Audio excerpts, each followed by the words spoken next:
ഒരു ചാനൽ ചർച്ചയിൽ ഒരു വിദേശകാര്യ വിദഗ്ധൻ വന്ന് പറയുന്നു, പാകിസ്ഥാൻ്റെ കയ്യിൽ അണുബോംബുണ്ട്. അത് അവർ ഒരു പക്ഷേ യുദ്ധം നടക്കുകയാണെങ്കിൽ അവർ പ്രയോഗിക്കും. അവർ പലവട്ടം പറഞ്ഞിട്ടുണ്ട്, ഈ സിറ്റുവേഷനിൽ ഞങ്ങളുടെ കയ്യിലാണ് അണുവായുധമുണ്ട് എന്ന് ഒരു ഭീഷണിയുടെ സ്വരത്തിൽ പറയുന്നുണ്ട്. അതിനെ നമ്മൾ ഭയക്കണം എന്നാണ് ഈ വിദഗ്ധൻ പറയുന്നത്. അപ്പോൾ അതിന് താഴെ വന്നൊരു കമൻ്റാണ്, ഇപ്പോൾ നമ്മുടെ വീട്ടിലേക്ക് ഒരുത്തൻ നമ്മുടെ കുടുംബക്കാരെല്ലാം ആക്രമിച്ച് ഇല്ലെങ്കിൽ വീട്ടിലേക്ക് ഒരു ബോംബ് എടുത്തിടാൻ വരികയാണെന്ന് വയ്ക്കുക, നമ്മളെ വീട്ടുകാർ എല്ലാവരും കൊല്ലാനുള്ള ഉദ്ദേശത്തോടെ. അപ്പം നമ്മൾ എന്താ ചെയ്യുക? ഇപ്പം നമ്മൾ പുറത്ത് നിൽക്കുകയാണ്, അവൻ അങ്ങോട്ട് വരുമ്പോൾ നമ്മൾ അതേപോലെ അവൻ്റെ വീട്ടിൽ കയറി ബോംബിടാൻ നോക്കുമോ, അല്ല നമ്മുടെ വീട്ടുകാരെ സംരക്ഷിക്കാൻ നോക്കുമോ? ബുദ്ധിയുള്ളവരാണെങ്കിൽ എന്ത് ചെയ്യും? നമ്മുടെ വീടിനെ സംരക്ഷിക്കാൻ നോക്കും. അതിനുശേഷമാണ് ബാക്കി പ്രതിരോധങ്ങളിലേക്ക് കിടക്കുക. ഇത് തന്നെയാണ് നമ്മുടെ രാജ്യവും ചെയ്യുക.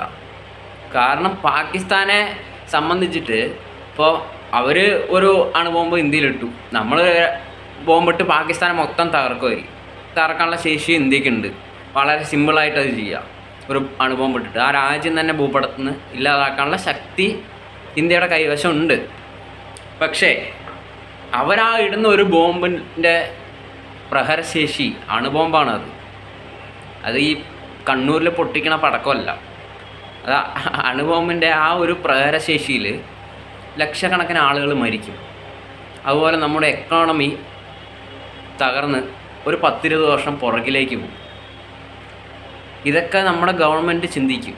അല്ലാതെ ഇതുപോലെ കമൻ്റ് ഇടുന്ന പൊട്ടന്മാർ അവർക്ക് പിന്നെ ഒന്നും ചിന്തിക്കാനില്ല. ഏകദേശം പാകിസ്ഥാനിലുള്ള ടീമുകളുടെ അതേ ബുദ്ധിയൊക്കെ വരുന്നുള്ളൂ. പാകിസ്ഥാനികൾ എന്തുകൊണ്ട് ബോംബ് ഇടും? അവർ ചെയ്യും. കാരണം അവർ ജിഹാദിലാണ് വിശ്വസിക്കുന്നത്. ജിഹാദ് എന്ന് പറഞ്ഞു കഴിഞ്ഞാൽ ഇപ്പോൾ അവർക്ക് മരിക്കാനും തയ്യാറാണ്. ജിഹാദിന് വേണ്ടി മരിച്ചാൽ സ്വർഗം കിട്ടും എന്ന് വിശ്വസിച്ച് നടക്കുന്ന ആളുകളാണ് പാകിസ്ഥാനിലെ ഭൂരിഭാഗം ആൾക്കാരും. ഒരു യുദ്ധം ഉണ്ടായിക്കഴിഞ്ഞാൽ ഈ പട്ടാളം പറയാണ് യുദ്ധത്തിലേക്ക് ഇറങ്ങണം എന്ന് പറഞ്ഞാൽ മുന്നും പിന്നും നോക്കില്ല. അത് രാജ്യസ്നേഹം കൊണ്ടല്ല, അവരുടെ മതത്തിനോടുള്ള കൂറാണത്. അവർ വിശ്വസിക്കുന്നത് യഥാർത്ഥ ജീവിതം എന്ന് പറയുന്നത് മുകളിൽ സ്വർഗത്തിലാണ് യഥാർത്ഥ ജീവിതം, ഇവിടെ അല്ല എന്ന് വിശ്വസിക്കുന്ന ആൾക്കാർ. അവരുടെ അടുത്ത് നമ്മൾ പെരുമാറുമ്പോൾ നമ്മളൊരു പ്രാന്ത് പിടിച്ച പട്ടി കടിക്കാൻ വരുന്നു എന്ന് പറഞ്ഞിട്ട് നമ്മൾ ആ പട്ടിയെ പോയി തിരിച്ചു കടിക്കാറില്ലല്ലോ.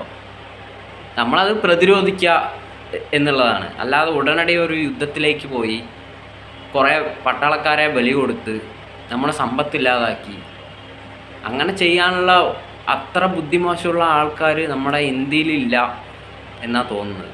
ഇന്ത്യയിൽ പല പ്രശ്നങ്ങളും കാര്യങ്ങളും ഉണ്ടാവും. ഗവൺമെൻറ് ആയാലും രാജ്യം ഭരിക്കുന്ന പാർട്ടി ആയാലും അവർ ചെയ്യുന്നതിലോടൊക്കെ എനിക്ക് 99% എതിർപ്പാണ്. പക്ഷേ നമ്മുടെ രാജ്യത്ത് ഇങ്ങനൊരു വലിയൊരു സംഭവം വരുമ്പോൾ നമ്മൾക്ക് ഒരുപാട് ചിന്തിക്കണം. ചായക്കടയിലിരുന്ന് പറയുന്ന വർത്തമാനം അല്ല, അത് നടക്കുമ്പോൾ ഗ്രൗണ്ടിൽ ഇറങ്ങി കളിക്കുമ്പോഴേ അതറിയുള്ളൂ.